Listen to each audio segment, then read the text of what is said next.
Hello students, welcome back to our channel. Students, last lecture में हमने exercise 4.3 question number 1 तक किया था। आज हम एक्सरसाइज 4.3 क्वेश्चन नंबर 2 से स्टार्ट करने वाले हैं। क्वेश्चन नंबर 2 है, क्वेश्चन नंबर 2 में बोला हुआ है give the equation of two lines passing through 2,14। How many more such lines are there and Y.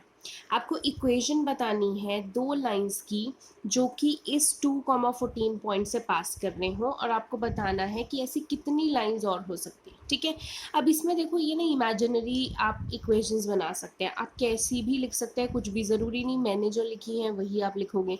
तो आपको एक इक्वेशन आपको बोला है give the equation of two lines की इक्वेशंस बोला हुआ है। ठीक है, ये जो पहले हम ब्रैकेट में लिखते हैं, हमने कोऑर्डिनेट ज्योमेट्री में सीखा था कि जो फर्स्ट होता है वो x होता है, जो सेकंड होता है वो y होता है। तो x कॉमा वाई लिखते हैं, यानी कि x की वैल्यू 2, y की वैल्यू 14। तो अगर आप इक्वेशन सपोजिंगली मैं ये लिखती हूँ x plus y is equal to 16, तो यहाँ पे अगर मैं x की जगह 2 डालती हूँ, y की जगह 14 डालती हूँ, 14 प्लस 2 इज 16, तो 16 इज इक्वल टू 16। मतलब ये जो दो पॉइंट्स हैं वो इस इक्वेशन को सेटिस्फाई कर रहे हैं। ठीक है, तो मैंने एक इक्वेशन लिख दी, एक और लिखते हैं। अगर मैंने लिखा 2x plus y is equal to 18, तो यहाँ पे 2x की जगह क्या डालना है 2, y की जगह 14, 2 2 ज़ा 4, 4 plus 14 is 18, 18 is equal to 18। LHS RHS बराबर है। इट मीन्स ये दो जो पॉइंट हैं वो इस इक्वेशन को भी सेटिस्फाई कर रहे हैं। सेटिस्फाई का मतलब LHS की वैल्यू और RHS की वैल्यू बराबर आनी चाहिए, सेटिस्फाई करना चाहिए, राइट। तो ऐसे मैंने दो इक्वेशंस लिखी हैं, आप ऐसे इमेजिनरी कितनी भी लिख सकते हैं। सो अब इन्होंने पूछा कि how many more such lines are there, तो ऐसी और कितनी लाइन्स होंगी, तो और ऐसी इनफाइनाइट लाइन्स हो सकती हैं। हम कितनी भी लाइन्स बना सकते हैं जो 2,14 से पास कर रही है। ठीक है, सो ये 1 मार्क का क्वेश्चन था। क्वेश्चन नंबर 3 भी आपका 1 मार्क का है। उन्होंने बोला if the point 3,4 lies on the graph of the equation 3y is equal to ax plus 7 find a। अगर 3,4 इस इक्वेशन पे लाई करता है, इस इक्वेशन पे लाई करना मतलब x की जगह क्या डालेंगे 3 और y की जगह 4, पहले x फिर y। तो यहाँ पे 3y, y की जगह क्या डालना है 4 is equal to a x की जगह 3 प्लस 7।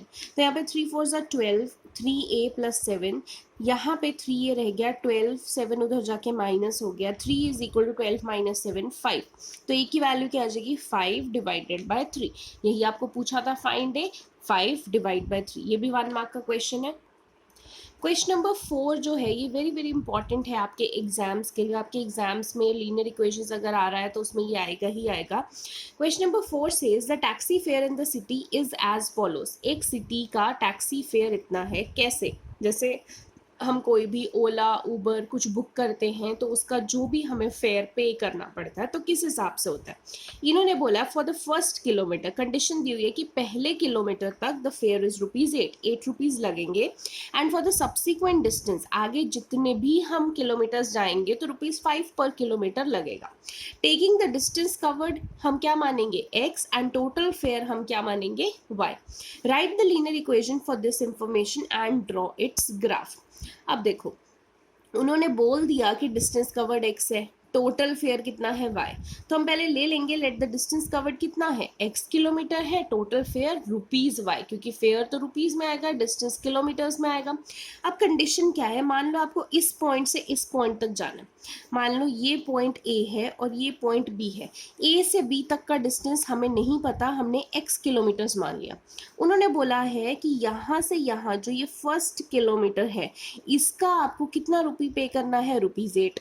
उसके बाद यहाँ से यहाँ यानी कि C पॉइंट से लेके B पॉइंट तक अगर आपको जाना है तो आपको कितने पैसे पे करने पड़ेंगे। देखो यहाँ पे ₹8 है, यहाँ पे ₹8 कितने हैं फर्स्ट किलोमीटर के लिए, यानी कि ₹8 इंटू 1, तो ₹8 ही लगेंगे। यहाँ पे डिस्टेंस कितना है, देखो यहाँ से यहाँ तक अगर पूरा x किलोमीटर आ रहा था, उस x में से हमने 1 किलोमीटर तो निकाल दिया, उतने ही किलोमीटर्स बचे होंगे। ये पूरा का पूरा x है, उसमें से 1 किलोमीटर निकाल देंगे, उतने ही ये किलोमीटर्स बचे हैं। तो जितने ये किलोमीटर्स बचे हैं उसका कितना लगेगा, 5 रुपीज़। तो पहले तो ये किलोमीटर्स कितने बचे हैं, ये पूरे x में से ये 1 माइनस कर देंगे, यानी कि x माइनस 1 किलोमीटर्स ये बचे हैं। और इसका खर्चा कितना है, इंटू ₹5, सो 5 पर किलोमीटर्स। ठीक है, तो हमने वही लिखा है, हमने टोटल फेयर देखना है। सो टोटल फेयर यानी कि वाई वेरिएबल लिया था, वाई को हम क्या लेंगे, फर्स्ट किलोमीटर के लिए इट इज ₹8 प्लस अगले किलोमीटर्स कितने हैं हमारे पास, x माइनस 1 किलोमीटर्स इंटू कितना है उसका, x माइनस 1 किलोमीटर्स का into 5 rupees, right. 8, 5 into x 5x, 5 into -1 -5, तो 8 माइनस 5 3, ये 5x, तो y is equal to 5x plus 3। ये आपकी इक्वेशन बन चुकी है। अब यहीं पे क्वेश्चन खत्म नहीं है, उन्होंने बोला इस इक्वेशन का ग्राफ भी बनाइए। अब ग्राफ मैंने नहीं बना के दिया है ताकि आप प्रैक्टिस खुद कर सके। ग्राफ आपको बनाना अभी सिखाया था हमने, फर्स्ट क्वेश्चन में ही इस एक्सरसाइज के ग्राफ बनाना सीखा था कि आपने अगर ग्राफ बनाना है तो कोई भी इक्वेशन दी हुई है, आपको उसके 3 पॉइंट्स निकालने पड़ेंगे। ठीक है, 3x की वैल्यूज, 3y की वैल्यूज। तो वो कैसे निकलती हैं कि आप x की जगह कुछ भी पुट कर लीजिए, फिर आपके पास y निकल आएगा, फिर x की जगह कुछ पुट कीजिए, y निकल आएगा, फिर से x की जगह कुछ पुट कीजिए, y निकल आएगा। या आप दूसरी तरीके से भी कर सकते हैं कि y में कुछ पुट करें तो x निकल आएगा। तो ऐसे करके बेसिकली वो जो आप टेबल बनाते हो, उस टेबल में आपने 3 वैल्यूज निकालनी है x एंड y की। जो 3 वैल्यूज हैं आपने उसको ग्राफ पे प्लॉट करना है। ग्राफ पे जब प्लॉट करते हैं तो प्रेफरेबली आप उसको ग्राफ पेपर पे प्लॉट कीजिए ताकि आपकी एक्यूरेसी आ जाए। तो आप उसको ग्राफ पे प्लॉट करेंगे तो ये इक्वेशन का ग्राफ बन जाएगा। ठीक है, सो ग्राफ पे प्लॉट करना इज योर होमवर्क। अगर आपको ग्राफ प्लॉट करने में प्रॉब्लम आ रही है, पॉइंट्स प्लॉट करने में प्रॉब्लम आ रही है, तो आप मुझसे पूछ सकते हैं, मैं नेक्स्ट वीडियो में वो डाउट्स भी क्लियर कर दूँगी। ठीक है, सो ये इंपॉर्टेंट था। उसके बाद अगला जो 5th क्वेश्चन है उसमें देखो आपको बोला हुआ है, आपको मैच द फॉलोइंग दे रखे हैं, आपको 2 फिगर्स दी हुई हैं। 2 फिगर्स में आपको बोला हुआ है कि कौन सी फिगर इस ग्राफ की है, इस इक्वेशन जो है वो कौन से ग्राफ से मैच करती है। ठीक है, अब 5th क्वेश्चन में क्या बोला है, मान लो जैसे आपको ये ग्राफ दे दिया। ठीक है, मैं आपको सिर्फ ओवरव्यू दे रही हूँ, ये करना आप ही ने है। मान लो ये ग्राफ दे दिया, ग्राफ में आपको 3 पॉइंट्स दे रखे हैं, -1, 1, 0, 0, 1, -1, 3 आपको पॉइंट्स दे रखे हैं। ये आपको एक इक्वेशन दे दी। वैसे तो एक इक्वेशन के 4 पार्ट्स हैं, यहाँ पे एक क्वेश्चन के 4 पार्ट्स हैं, यहाँ पे आपको 4 डिफरेंट इक्वेशंस दे रखी है। मान लो ये फर्स्ट इक्वेशन ये है जो आपको दे रखी है, और पूछा है कि क्या इस ग्राफ की ये इक्वेशन है। तो आपको कैसे पता लगेगा कि इस ग्राफ की ये इक्वेशन है या नहीं, वो इस तरीके से पता लगेगा कि इस ग्राफ के कोऑर्डिनेट्स आपने देखने हैं। यहाँ पे कोऑर्डिनेट्स क्या है, x, y, ये भी x, y, x, y। अब देखो x यहाँ पे 0 है, y यहाँ पे 0 है। अगर मैं यहाँ पे 0, x की जगह 0, y की जगह 0 पुट कर रही हूँ तो 0 इज इक्वल टू 0 सही आ रहा है। फिर मैं देख रही हूँ कि चलो एक पॉइंट सही आ गया, दूसरा भी पॉइंट क्या सेटिस्फाई कर रहा है, 1, -1, 1 x की वैल्यू है, -1 y की वैल्यू है, तो x की जगह 1 डालेंगे, y की जगह -1, तो 1 इज नॉट इक्वल टू -1, तो ये तो गलत हो गया। मतलब ये इक्वेशन, ये वाला पॉइंट तो सेटिस्फाई ही नहीं कर रहा। इसको देखते हैं, x की वैल्यू -1, y की वैल्यू 1, तो यहाँ पे -1 फिर से नॉट इक्वल टू 1, तो फिर से ये गलत हो गया। तो मतलब एक ही पॉइंट सेटिस्फाई कर रहा है, बाकी 2 तो सेटिस्फाई नहीं कर रहे, तो मतलब ये वाली इक्वेशन तो इस ग्राफ की नहीं होगी। फिर आपने बाकी 3 इक्वेशंस में भी चेक करना है ये पॉइंट्स डाल के। अगर तीनों पॉइंट्स उसके LHS और RHS बराबर कर रहे हैं, कोई एक ऐसी इक्वेशन होगी जिसमें तीनों पॉइंट्स फिट होके LHS और RHS बराबर आती है, वो वाली इक्वेशन इस ग्राफ की होगी। तो ऐसे मैच द फॉलोइंग है, ये आपकी प्रैक्टिस के लिए है, तो आपने ज़रूर करना है। फिर भी नहीं होता है तो आपने पूछना है। क्वेश्चन नंबर 6 में आपको बोला है, if the work done by the body on the application of constant force is directly proportional to the distance travelled by the body, express this in the form of an equation in 2 variables and draw the graph of the same by taking the constant force is 5 unit. अब देखो यहाँ पे बोला हुआ है कि जो work done है वो डायरेक्टली प्रोपोर्शनल है किसके, distance travelled by the body, और यहाँ पे उसका ग्राफ भी बनाना है। तो पहले तो हमें दो चीज़ों के बारे में बात की गई है, एक तो वर्क डन के बारे में बात की गई है, एक डिस्टेंस ट्रैवल के बारे में बात की गई है। तो पहले हम उसको सपोज कर लेते हैं, वेरिएबल ले लेते हैं। So let the distance travel by the body x, work done by the body y, हमने ये मान लिया। अब उन्होंने बोला work done is directly proportional to the distance travelled. तो वर्क डन मतलब हमने y माना था, तो y इज डायरेक्टली प्रोपोर्शनल, तो प्रोपोर्शनैलिटी का साइन ये होता है, आपने साइंस में भी पढ़ा होगा। Is directly proportional to the distance travel, distance travel हमने क्या माना है x, तो work done is directly proportional to the distance travel, तो y। फिर प्रोपोर्शनैलिटी साइन जब लगता है ना, देखो उसको हटाना है तो एक तो इज इक्वल टू लगता है और कोई ना कोई कांस्टेंट लगता है, k हमने मान लिया, ठीक है। तो जब भी प्रोपोर्शनैलिटी साइन हटा तो इज इक्वल टू एंड एक के कांस्टेंट लग गया, एक्स तो पहले से ही था। अब उन्होंने क्वेश्चन में ही बोला है कि जो कांस्टेंट फोर्स है उसको क्या मानना है 5, तो कांस्टेंट तो हमने के ही माना है, उसकी जगह क्या लिख देंगे 5, तो y की वैल्यू क्या होगी 5x, ये आपकी इक्वेशन बन गई। बट इक्वेशन तक नहीं छोड़ना, उन्होंने क्या बोला है कि इस इक्वेशन का ग्राफ भी ड्रॉ कीजिए। तो ग्राफ कैसे ड्रॉ करते हैं आपको पता है अभी तक, x की कोई भी वैल्यू पुट कीजिए y निकल आएगा, ठीक है। जैसे x यहाँ पे 1 पुट किया, 5 1 ज़ा 5, y की वैल्यू 5, तो आपने वो टेबल बनाना है, 3 वैल्यूज चाहिए x की और 3 वैल्यूज चाहिए y की, 3 सॉल्यूशंस निकालने हैं और उन पॉइंट्स को आपने ग्राफ पे प्लॉट करना है, आपकी स्ट्रेट लाइन बन जाएगी, ठीक है। अब एक चीज़ और देखो, मान लो आपने ये ग्राफ बना लिया कि आपकी स्ट्रेट लाइन बन गई, ठीक है, पॉइंट्स तीनों को ज्वाइन करके ये लाइन बन गई। अब क्वेश्चन में बोला है एक और चीज, also read from the graph the work done when the distance travelled bye the body is 2 unit. अब देखो अगर डिस्टेंस 2 यूनिट है, डिस्टेंस किसको माना है हमने x को, तो मान लो ये आपकी थी और ये 1 ये 1 ये 2, अब x 2 यूनिट है, वो बोल रहे x 2 है, तो वर्क डन कितना होगा यानी कि y कितना होगा, तो आपने क्या करना है x2 है तो यहां से ही देखते जाओ ऊपर स्ट्रेट स्ट्रेट, ये लाइन यहाँ पे इंटरसेक्ट करती है, जहां पे इंटरसेक्ट करती है उसी पॉइंट पे इधर जाके देखो कि y का कौन सा पॉइंट आ रहा है। अगर मान लेते हैं यहाँ पे y का 1 पॉइंट आ रहा है तो ये वाले पॉइंट के कोऑर्डिनेट्स लिखने हैं, x कितना था 2 था, y क्या है 1, यानी कि work done by the body is 1 unit. ऐसे यहाँ पे 0 देखो, अगर देखो डिस्टेंस ही 0 होगा, x ही 0 है, तो और तो कहाँ जाएंगे, तो y भी 0 होगा, यानी कि ओरिजिन वाले कोऑर्डिनेट हो गए 0,0। तो distance travel by the body अगर 0 यूनिट है तो वर्क डन भी कितना हो जाएगा 0, ये ग्राफ से बताना, ठीक है। ये मैंने आपको इमेजिनरी बताया, हो सकता है आपके 2 पे आपकी वैल्यू 4 आ रही है, तो जब आप ग्राफ पे एक्यूरेसी से ड्रॉ करेंगे तब आपको वैल्यू समझ में आ जाएगी। तो ये दोनों पार्ट्स ये बोले हुए हैं कि जब 2 है x की वैल्यू तो आपने देखना है ऊपर लाइन बढ़ा के कि y क्या आ रहा है, जब x की वैल्यू 0 है तो आपने ऊपर देखना है कि y क्या आ रहा है, 0 पे तो खैर 0 ही आएगा, ठीक है। तो इसका भी आपने ग्राफ बनाना है। अभी इस लेक्चर में मैंने आपको इक्वेशंस बनानी बता दी हैं क्योंकि that is the most difficult part, equation बननी सही नहीं बना पाते बच्चे।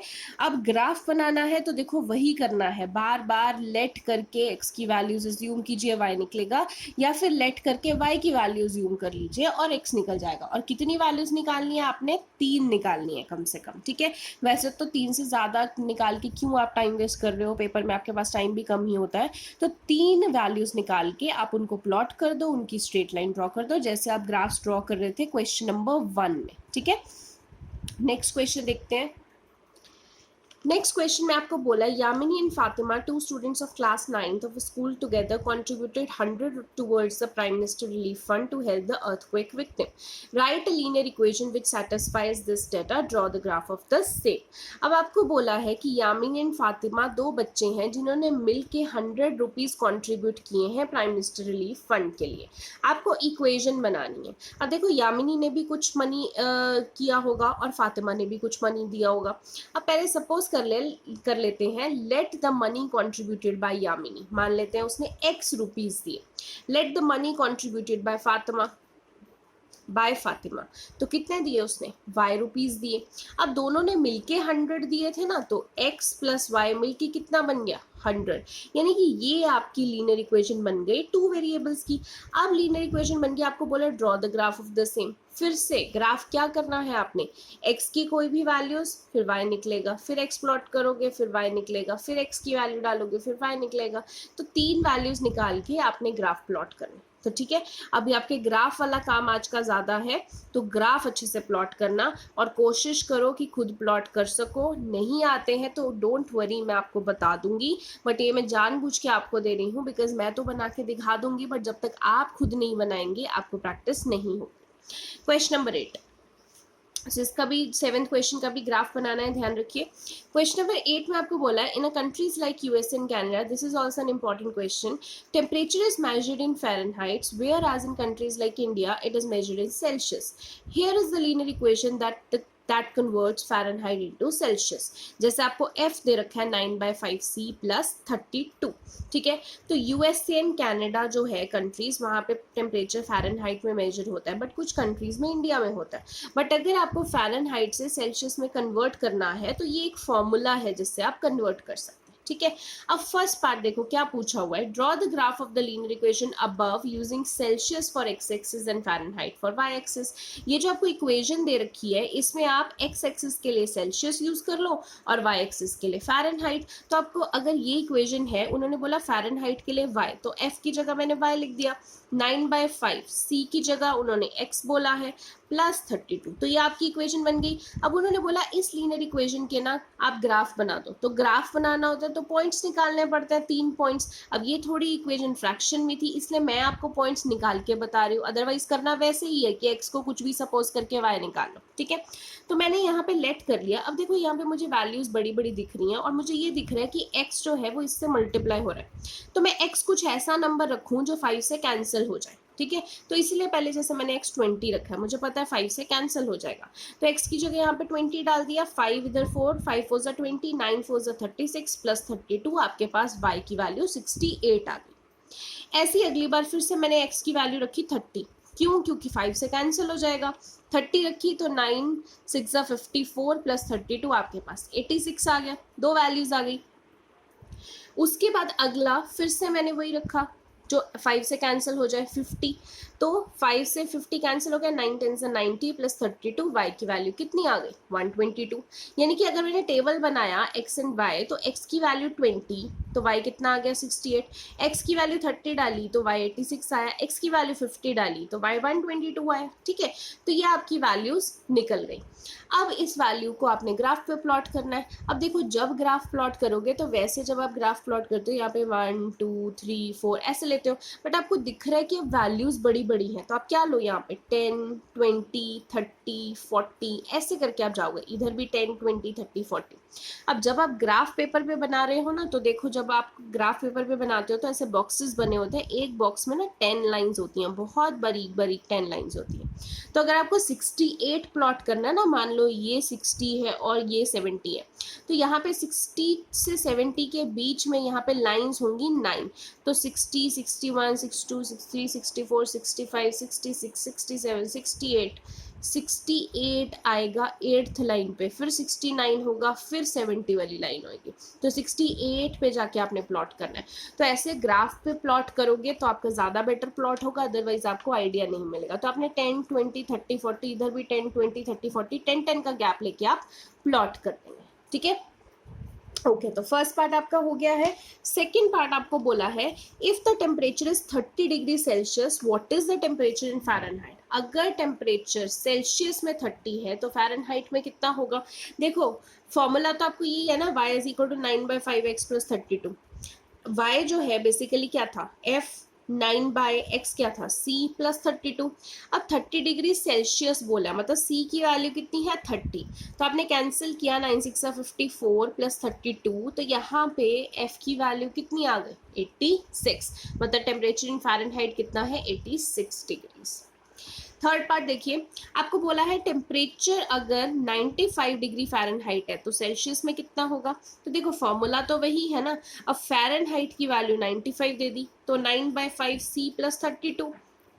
अब ये 32 जो है वो उधर जाके माइनस हो जाएगा, यहाँ पे कितना आ जाएगा 63 इज इक्वल टू 9/5c।